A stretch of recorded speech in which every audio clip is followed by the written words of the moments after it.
Oh, okay. Guess I need to hit that. Get rid of this. I will just walk through some of the basic things. I won't go into a lot of details like Daria did. So I'll try not to repeat what she did already, since you've seen it.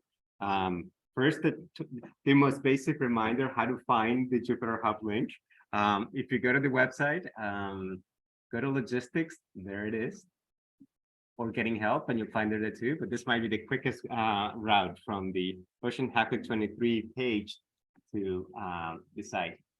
Let me log out just so that it's a slightly more authentic experience to you. If you haven't done it, if you haven't logged in already, I can't remember if Daria, well, she was already logged in the first time, so you couldn't see that. But if you need help, just let any one of us know. Okay, so once you have accepted the very first time, you get her profile to be to go into JupyterHub. This is what you face first. If you're going to be working in Python, obviously select the first one. Unfortunately, it's either or in this situation. If you're curious about that, about the technical reasons for that, Alex would be happy to, and others, to talk about that. We'll start with Python and then get out of it and go to R. I think the very first time you connect to JupyterHub, that may take a while. And right now, that's okay.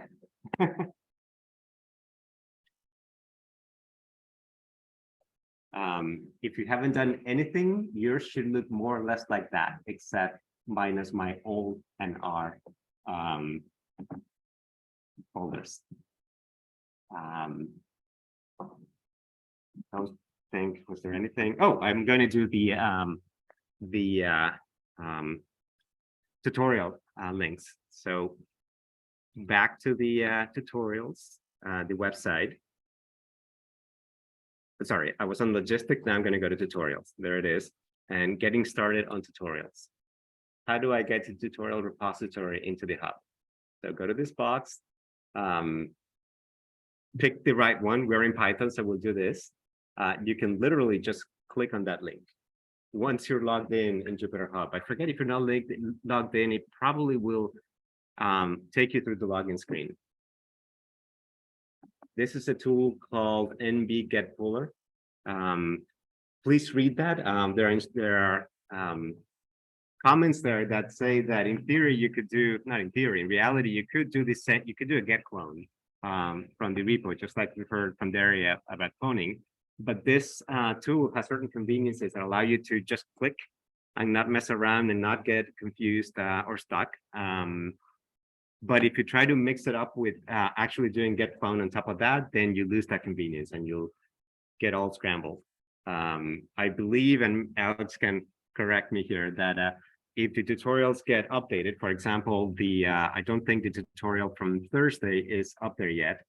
So once it's loaded, you would just click on the link again and it updates everything. Okay.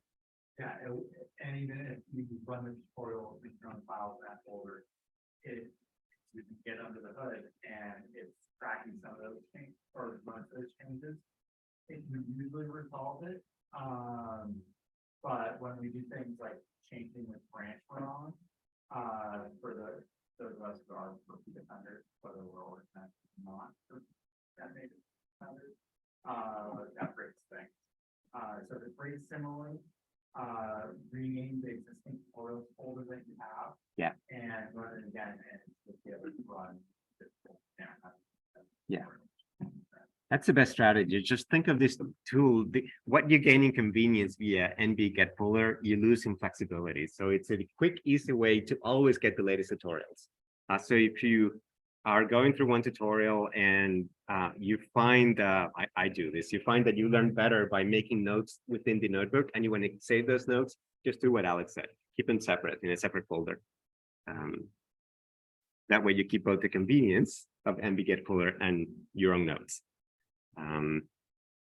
That's, I think, pretty much all I had to say about JupyterHub with Python that takes you to Jupyter Lab. Can anyone think of anything else that, or do you have questions here? Okay. Well, why don't I actually run something? Actually. I just wasn't clear how if you go into Python Thank you. I will show that we do have information about that in the website. I think they're accurate. I don't think we have good information about RStudio, because with the situation with RStudio, it's kind of awful. There's a simple way to do it, but there's no way anyone could figure it out. Once you have the instructions, and we haven't put them in the website, it is simple to do. It's impossible to figure out though. Okay. Sorry. Okay, so here's the data access notebook. I'm not going to run it from scratch, but just going to run the first couple of cells. It's a lot of imports. And by the way, I was really pleased with that presenter for taking the effort to see what we had done in the past with OceanHackWeek and making references to previous tutorials. That was he didn't have to do that. That was awesome. Okay, we are going to do just the first open that. Okay, no need to run the whole thing. So as you can see, all I did is once we ran md get folder, everything got pulled into, I should have mentioned, the name of the folder is the same name as the repo on GitHub. And you just go in and it's exactly the same set of files. So you just navigate to the right folder, the right day, and the right files. And I should mention also that we've been creating this hopefully convenient README files that if it's disorienting, hopefully the README files will help. Okay, now we are going to get out. Yeah, this part is confusing. Like I said, I think in the website, there are instructions. What's confusing is that there are these two things, hub control panel and log out. Alex can correct me here, but I think log out doesn't actually close your instance. You have to go to hub control panel.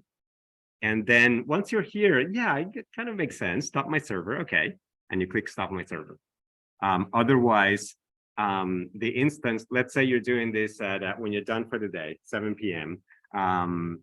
If you don't do this, it'll hang around and cost us money for, I don't know, there's some set of time, 3 hours, I don't know what it is. It's not a ton of money, but when you add it up, it can add up. Okay, so that's Python. And now I'm going to... Which part? You left it on? It's, yeah. But we're paying for minimum right now.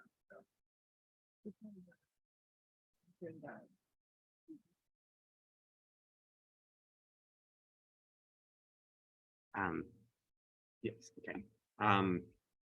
Thanks to Woojun as a reminder, if you, for your project, you find that, well, I should mention that stepping back, and again, I forget if Alex or Daria mentioned this, when you log into each of the sessions, Python or R, there is a large collection of packages that have been predefined to be loaded.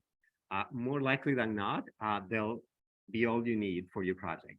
But I'm sure there will be a number of projects, maybe half of them, maybe more, maybe less, where you'll find that what you need, that exact package that does what you need, is not there.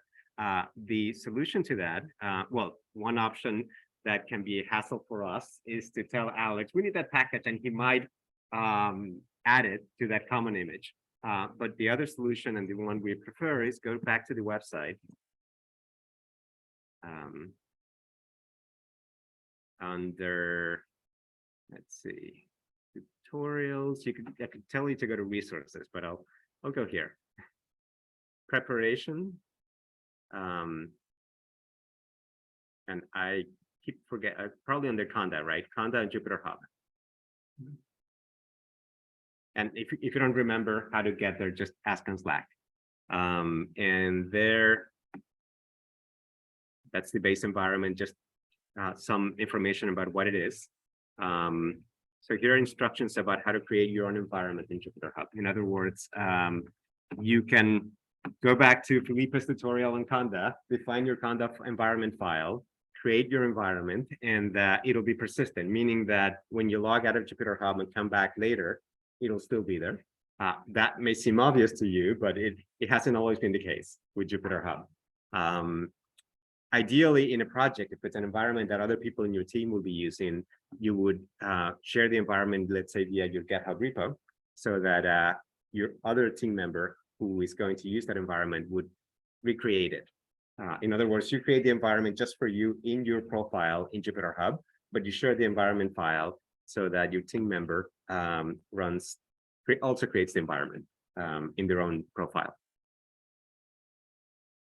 Okay.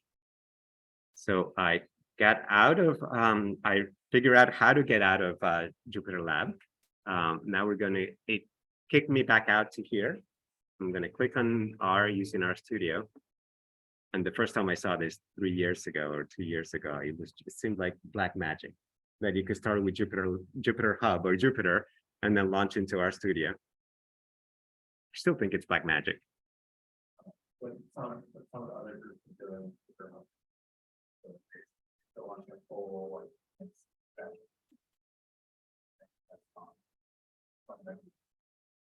oh, ignore this. But there's a chance that you'll see this after the first time, not the first time, but after the first time you use it. Just learn to not stress and click OK. It's all good, despite what it says. To those of you who are our users, there's nothing I could tell you about this because it's RStudio. I don't use R, so I can't tell you anything or much. So you know what you have. A terminal. Someone said that the get is integrated here. So again, I just be wasting your time. The one thing I should point out is that you see here the set of files and folders. It is the same account. So whatever you did, if you're going back and forth between Python and R, because you're one of those rare people that can do that, not me. It's the same files. It's just that you're getting into the system in different ways. Yeah. Okay, I have nothing else to say about RStudio. You can ask questions. Maybe someone else can answer them. Any questions? Oh, I should say, and sounds like we don't have any R tutorials specifically this year, but if there were, you would open them up here. You would navigate. Just a second, Eli. You would navigate same thing as what we just did, except through RStudio, open the right files, and do what you would do in RStudio. Eli? Oh, I was going to ask the question about what you. Okay. Yeah.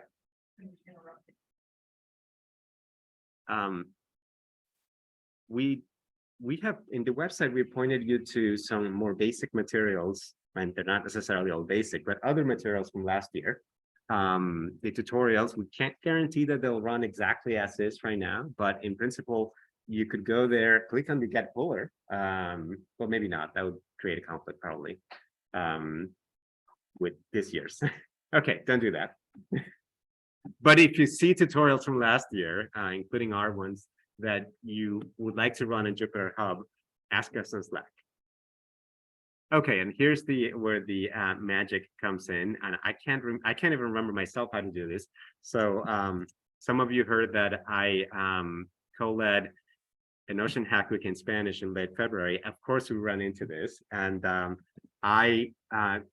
only way I can remember this is by going to our website and what I wrote with the instructions, which is okay. There's my instructions. Let's see. So you do go to, okay, not there. Okay, that was hard. Yeah, my instructions there. Okay, there's a link, a magic link, which we will try to share. So you go to that link and back to our familiar interface and hit stop my server. Okay. It's all confusing because this doesn't go away. I think it might start popping out messages that are weird. But if you go, and some of you may have done this already, if you're logical and you go to file and try to click on sign out or quit session, I forget exactly what it does, but it says either that or doesn't tell you anything, comes back, or it says it's out, but it isn't. So anyways, yeah, it's a real hassle. And once you're here, then you can do the same thing. Go back here and choose what you want to do. Okay. There's I just looking for the group. I heard recently our studio rebranded Positive, and their team is like we're looking for data science of. Anyone here running Python?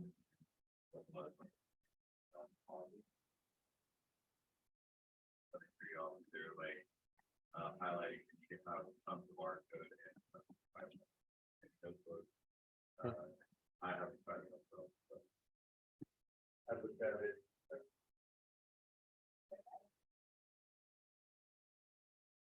And maybe this is a good time to mention also that Jupyter is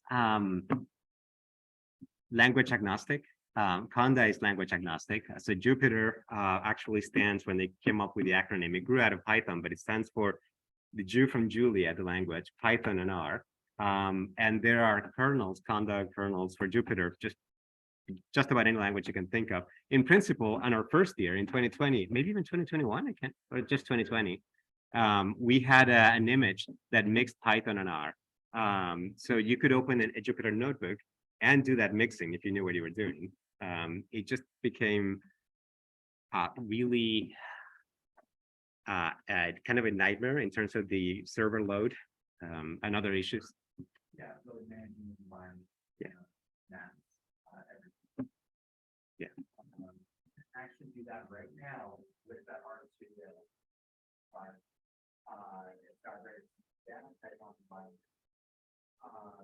But you start the server and then you choose the path from art studio to lab, and we'll drop in for lab environment.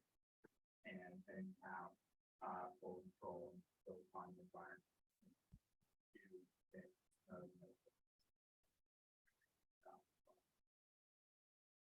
Mixed mode notebook as in. Yeah, I think with, well, you can do it in our markdown, but I more those now for the next generation of our markdown. And yeah, if you ever come and install nicely, just do it has a particular syntax and what language. And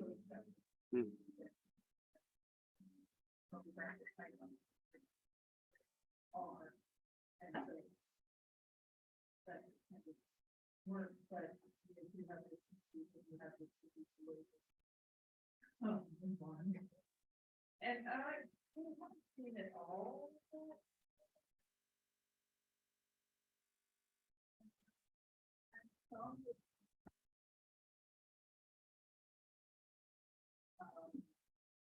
Who work that with the master open space people who are training people how to file data. So they want to train people who really are using tools, but the tools are mainly in Python. So in that context, we're mixing the two. So they may have some